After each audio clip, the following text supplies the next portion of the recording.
Niektorí sa jej obávajú, iní hovoria o nenahraditeľnom pomocníkovi. Reč je o umelej inteligencii, ktorá je čoraz viac súčasťou našich bežných životov. O tom, aké je jej aktuálne využitie pri platbách, sa porozprávam s Petrom Gecom, predsedom Združenia pre bankové karty. Vítajte u nás v štúdiu. Dobrý deň, prajem.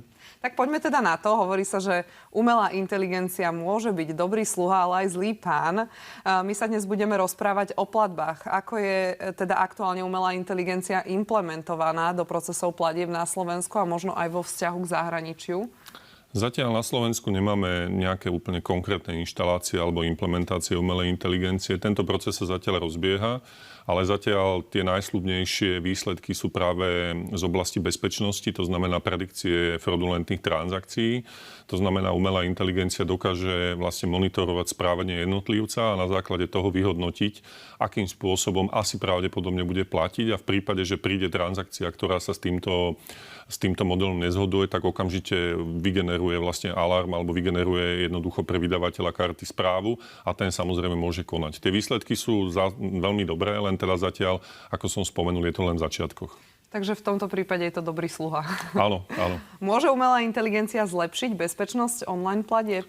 Určite áno, ako som spomínal, vyzerá to naozaj teda tak, že tá behaviorálna analýza, to znamená skúmanie našeho správania, naozaj tie výsledky prináša. To znamená, že veľa ľudí a naozaj povedzme ten mainstream má tie paterny veľmi, by som povedal, podobné. To znamená, že práve keď tá umelá inteligencia tieto dáta nahrá, tak dokáže nielen teda predikovať spôsoby použitia povedzme tej platobnej karty, ale hlavne dokáže zabrániť aj realizácii transakcií, ktoré v tomto paterne nie sú, prípadne naozaj, ako som spomenul, vygenerovať nejaký alarm. Tieto veci sme väčšinou v minulosti mali až ex post. To znamená, že keď sa vlastne tá transakcia stala a napríklad ten držiteľ nahlásil nejaké zneužitie karty a vlastne až potom sa to vyšetrovalo alebo teda riešilo. A práve tá umelá inteligencia, vyzerá to teda tak, že nám dáva tú možnosť toho kroku vpred a jednoducho tej transakcie zabrániť skôr, ako sa stane.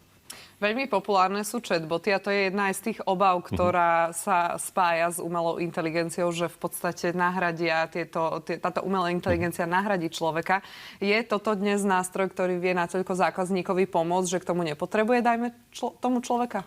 Ako tá miera toho odosobnenia si myslím, že je taký leitmotív dnešnej doby. To znamená, či už sú to napríklad bankové pobočky, kde teda aj banky sa snažia zapojiť čo najviac rôzne technické výmoženosti, tak rovnako aj pri vlastne komunikácii so zákazníckym centrom je ten chatbot dneska vnímaný skôr tak, že by v podstate skôr toho klienta mal navigovať.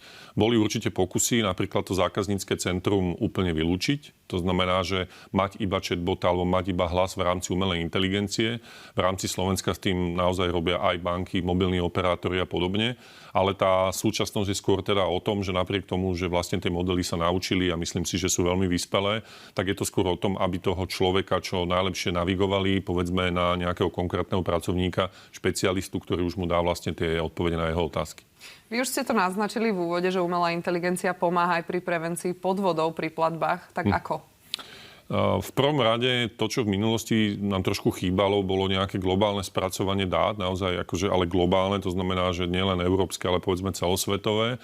V tomto umelá inteligencia spravila naozaj krok vpred, vzhľadom teda na to, že tie dáta nie sú úplne konzistentné a tá umelá inteligencia sa snaží ich dať dokopy a na základe vlastne tohoto, povedzme tie podvody, ktoré sú v krajine A, replikovať v krajine B, respektíve poukázať na to, že takéto sa môže diať.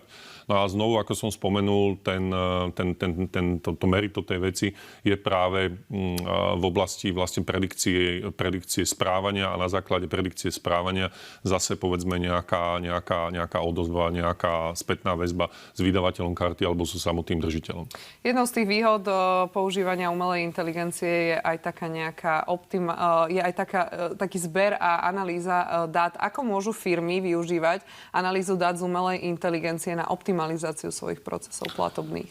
No, doteraz v podstate sme vedeli urobiť, alebo vieme stále urobiť samozrejme nejaký odpis tej databázy, to znamená, vieme všetky platobné dáta dať na jednu kopu a niečo s nimi analyticky robiť. Ale v minulosti a v podstate aj v súčasnosti bol s tým problém, že vlastne nie každý s tými dátami si vie poradiť. A práve tá umelá inteligencia dáva tú nadstavbu, kde vlastne táto spracovanie tých dát nie je len na úrovni štatistiky, ale na úrovni nejakých záverov. To znamená, že už tá umelá inteligencia hovorí o nejakých doporučeniach, že tento proces by sa mal skrátiť, naopak tomuto venujte viacej času a tak ďalej a tak ďalej. Už to tu spomínam tretíkrát, dobrý sluha a zlý pán. A aké sú teda potenciálne rizika spojené s využívaním umelej inteligencie v procese platenia?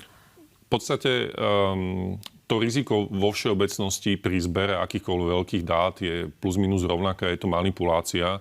To znamená manipuláciami s tými jednotlivcami, ktoré tie dáta generujú.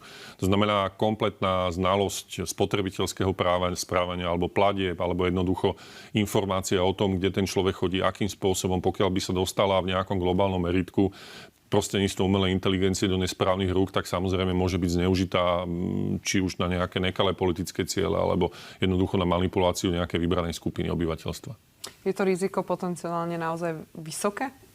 Viete, ono je to ako s akoukoľvek inou vecou. Tam je dôležitý samozrejme ten faktor toho spúšťača, toho človeka, ktorý teda tam do toho vloží tú myšlienku a bude očakávať nejaký takýto efekt. Tá umelá inteligencia to sama od seba neurobí.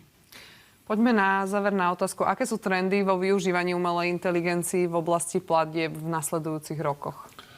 Okrem teda tej bezpečnosti, o ktorej som hovoril, myslím si, že sa robí relatívne veľa, ani nie pokusov, ale možno rôznych fintechov, alebo teda rôznych entít, ktoré sú na trhu, ktoré sa skôr zaoberajú napríklad správou osobných financií, predikciou vývoja rôznych finančných ukazovateľov. Ale teraz nemyslím samozrejme nejakých super sofistikovaných, ale z pohľadu toho jednotlivca. A napríklad veľmi zaujímavé sa zdá použitie umelej inteligencie pri samotných výdavkoch. To znamená, že dneska je bežné to, že keď idem napríklad robiť nejaké zásadné životné rozhodnutie, idem kúpiť dom, alebo napríklad pre veľa ľudí je to napríklad nákup automobilu a tak ďalej, tak veľa ľudí sa buď obratí na nejakého známeho, alebo proste na nejakého špecialistu, ktorého majú v okolí. A práve ten trend je taký, že samozrejme tí ľudia majú nejaké svoje kvality a práve tá umelá inteligencia by ich mohla ľudovo povedané nahradiť. A práve tá pridaná hodnota, nazvime to takýchto poradcov, ktorá napríklad môže byť v rôznych aplikáciách bank alebo finančných inštitúcií, môže byť veľmi zaujímavá. Celkovo je zaujímavé sledovať, ako sa umelá inteligencia implementuje do našich životov. Mojím hosťom bol Peter Getz, predseda Združenia pre bankové karty. Ďakujem veľmi pekne, že ste si našli čas na našich divákov. Ďakujem aj ja. Všetko dobré. Ďakujem.